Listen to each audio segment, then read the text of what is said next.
అందరికీ నమస్తే అండి. Arun Shiva the rate of YouTube channel స్వాగతం. నేను మీ కే సురప్రసాదను. నేను మీకు ఈరోజు వీడియోలో చాలామంది ఐటీ ఉద్యోగస్తులు ఉద్యోగాలు పోతాయని భయపడుతున్నారు.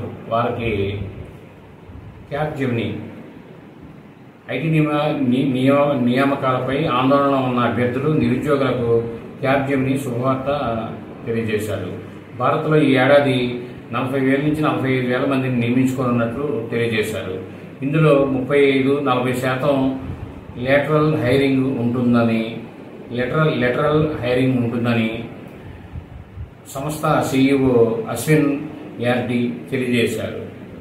ఇటీవల వైఎన్ఎస్ సంస్థ క్యాప్జెమినీ కొనుగోలు చేయగా దాన్ని బలోపేతం చేసే దిశగా నియామకాలని చేపడుతోంది. కొత్తగా నియమితులైన వారికి ఏఐ సామర్థ్యంపై ట్రైనింగ్ అనేది ఇస్తారు వారు. ఇది మంచి మన దేశానికి శుభపరిణామం అండి. ఎందుకంటే ఈ సాఫ్ట్వేర్ రంగం అనేది కొద్దిగా ఒడిదుడుకులు ఎదుర్కొంటుంది. వాళ్ళకి ఊరటగా ఉంటుంది. ఈ వీడియో మీరు పూర్తిగా చూసిన ధన్యవాదాలు. మేము మరిన్ని వీడియో చేయడం కోసం లైక్ చేయండి, షేర్ చేయండి, తప్పకుండా సబ్స్క్రైబ్ చేసుకోండి. మీరంతా థ్యాంక్ యూ.